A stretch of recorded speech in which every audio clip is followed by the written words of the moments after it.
Cowboys versus the Raiders. Young Dak Prescott versus young Derek Carr. Derek Carr coming off in back-to-back seasons, going from taking the Raiders, which had one of the worst decades of their franchise history, to coming out, having those magical come-from-behind win season, that magical come-from-behind win games and on the season prior.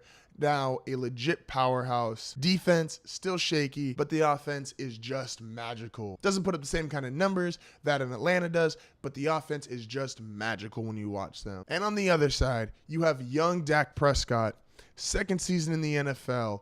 That offensive line still just as good as ever. This team, which has overcame an Ezekiel Elliott 6-game suspension. This team, that offense took a giant leap forward, and a defense that went from below average to just above middle of the pack. A team that has dominated the NFC now for 2 consecutive years, and after getting ousted by Aaron Rodgers in a close playoff game, is now here and ready to get in this Super Bowl. Are you guys hyped yet? What if I told you that a Raiders-Cowboys Super Bowl not only fascinating via its many matchups, but sets a gambling record for the most bet on Super Bowl of all time? Not excited yet? What if I told you that it would shatter viewing records for the most watched Super Bowl of all time? How do you know it would shatter viewing records? Well, of course it would shatter viewing records. Have you seen every other time the Cowboys in the Super Bowl? They shatter viewing records. And not just like other teams, because almost every Super Bowl shatters viewing records. It's just bigger and bigger and bigger, and you get more people watching it, more people streaming it. But no. But if you look at the exponential rate that Cowboy Super Bowls are compared to everybody else, they're big time. In my Stephen A. Smith voice. So let's get this game started. We have enough pregame hype, enough action going into the game.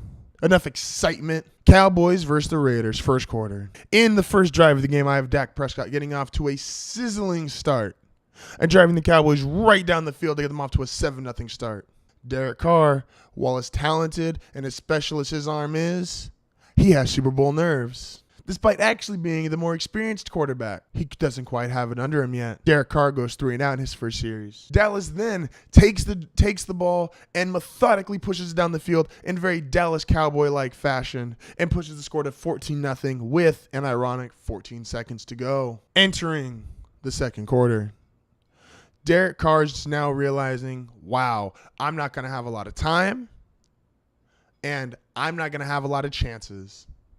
So Derek Carr mushes up a drive, methodically moving his way down the field, throwing to Amari Cooper, throwing to Michael Crabtree, getting Marshawn Lynch more involved in the game.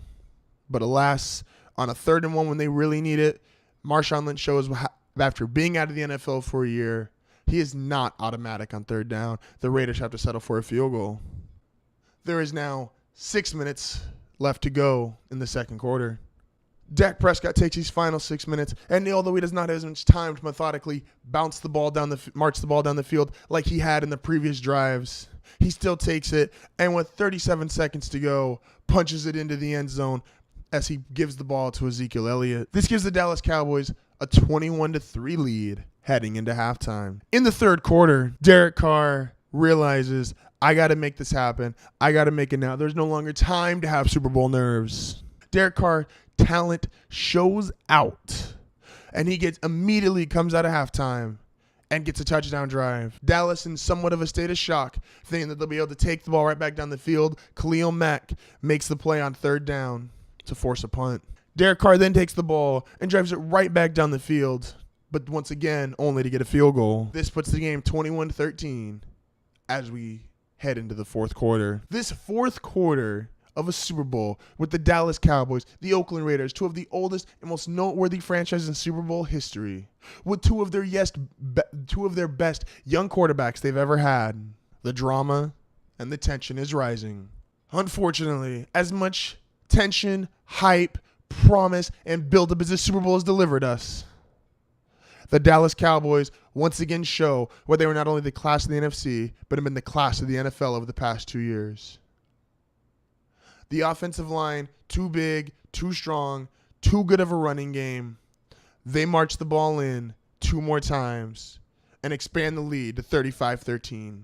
And on the final possession of Derek Carr and the Raiders in the Super Bowl, Derek Carr throws an interception, closing it out with 3 minutes to go.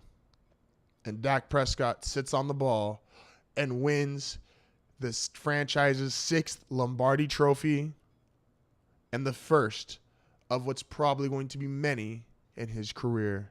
This Super Bowl prediction that I have feels so much like 1984 when it was Joe Montana versus Dan Marino. 2 young quarterbacks. One cool, calm, collected. One with arm talent that is all-time great. Derek Carr has Dan Marino type arm talent. Dak Prescott has Joe Montana cool. But what Joe Montana had back then and Dak Prescott has now is the better team, the better weapons, the more complete roster, and as of the moment, even though he might be crazy, better ownership. Dak Prescott gets his first Super Bowl and the 6th in the history of the Dallas Cowboys. Thank you guys for watching. Hope you enjoyed the video. Don't forget to like and subscribe. YouTube, SoundCloud, and iTunes. Also, don't forget to follow me on Facebook, Instagram, Snapchat, and Twitter. If you'd like to see more videos, click right here on my chest. And I will see you guys next time.